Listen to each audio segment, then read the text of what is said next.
Mirror, mirror, the chameleon effect. Imagine this. You're at a cafe, and your crush is sitting across from you, nervously twisting a straw. You casually pick up a straw and twist it the same way. Suddenly, you're on the same wavelength. This isn't telepathy. It's the chameleon effect in action. When you subtly mimic someone's gestures or posture, they feel understood. Research shows that mirroring another person's expressions and body language builds rapport. People tend to trust you more and even rate you as more likable when you're in sync. In plain English, copy them and they'll think you're on their side. Now, before you turn into an actual chameleon, let's break it down. Mirroring basically broadcasts, "Hey, I'm one of you," without you saying a word. It's a subconscious signal that says, "We get each other," making the other person think you're awesome. So next time your friend leans in to brag about their fantasy football team, you lean in too, natural-like. Congrats, you're now a human mirror. Batman's got nothing on this trick. Fake it till you make it. Confidence projection. Imagine this. You're at a job interview, palms sweating, knees knocking. Instead of muttering your credentials, you stand tall, breathe slowly, and speak a little louder. Suddenly, they lean in. What happened? Confidence is weirdly contagious. There's even science for it. The confidence heuristic says that people who sound confident tend to persuade more easily. Essentially, when you talk like you own the facts, people assume you actually do. Here's the everyday hack. Slow your speech, project your voice. Yes, even if it cracks a little. And keep your chin up. Not occasionally like you mean it. Studies found that when people give answers first, with confidence, listeners assume that person knew the facts and follow along. In plain English, boldness gets you seats at the table, even if you're just improvising the meal. Bonus sarcasm. If this goes well, you might start believing your own hype. Congrats, you've officially unlocked Level's social Superman. What's in a name? Using their name. Imagine this. You're at a party and run into someone you met last week. Their name is flowing out of your mouth more than your drink order. Somehow they smile a bit wider. Why? People love hearing their own name. In fact, savvy communicators make a point of dropping the other person's name frequently throughout a conversation. Your name is your favorite sound, and hearing it feels validating.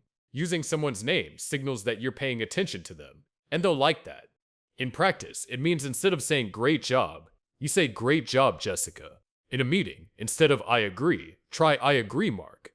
It's a small verbal tick, but studies say it makes people feel acknowledged. Bonus, it also grabs their attention. Wait, did they just say my name? So you're essentially bricking together a new form of psych friendship. Next thing you know, they'll blush a little, and maybe even help you move next weekend. Eyes have it. Balanced eye contact.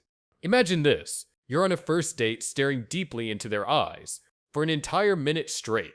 By the time you blink, they're politely looking for the exit.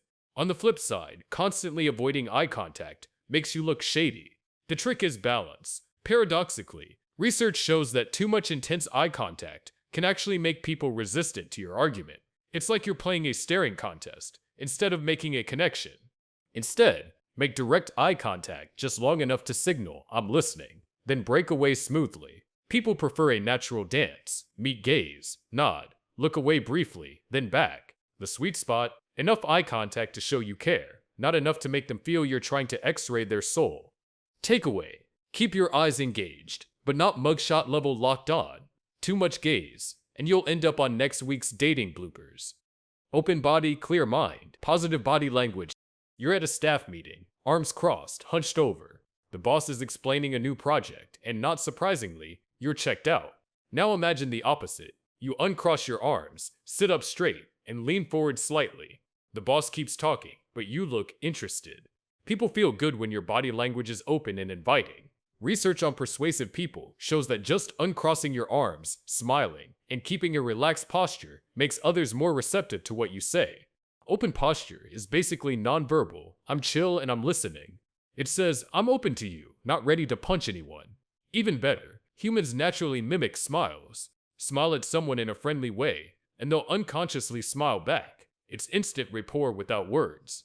Picture it. Your buddy slumps in a chair giving a pitch, and you sit similarly. Boom, connection. Now imagine standing by the water cooler, shoulders squared back, making open gestures while talking. You'll be the only one not spilled coffee on.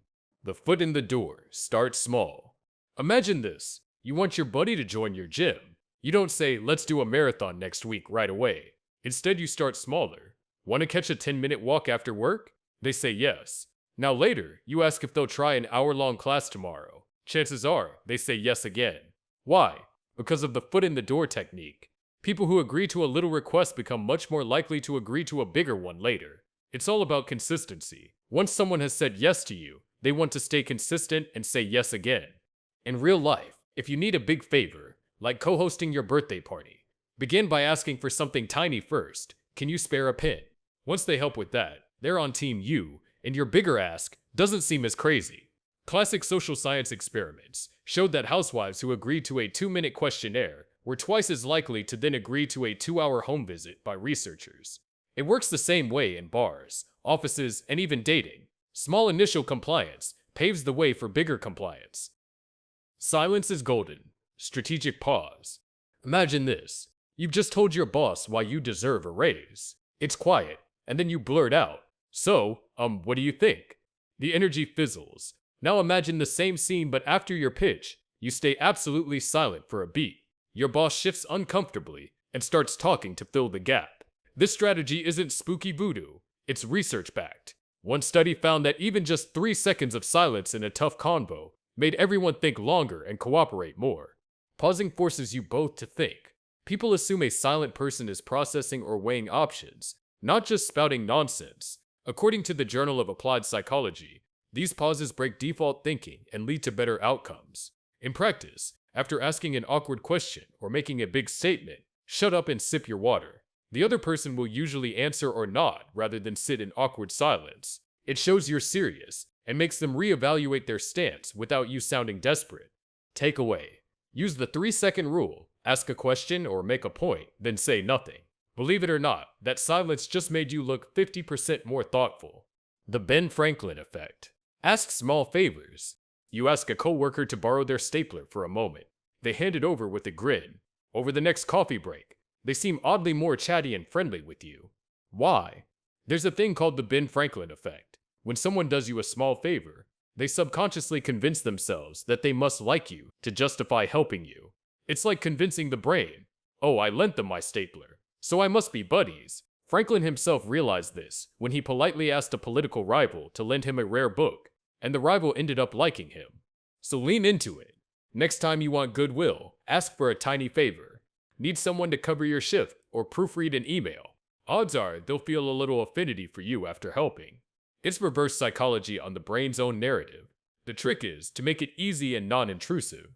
Think lend me a pen, not cater my wedding. And remember to thank them afterward to seal the deal. Takeaway, get others to do you a tiny favor, and watch them start thinking, "Gee, I must like that person." It's sneaky human nature, not mind control.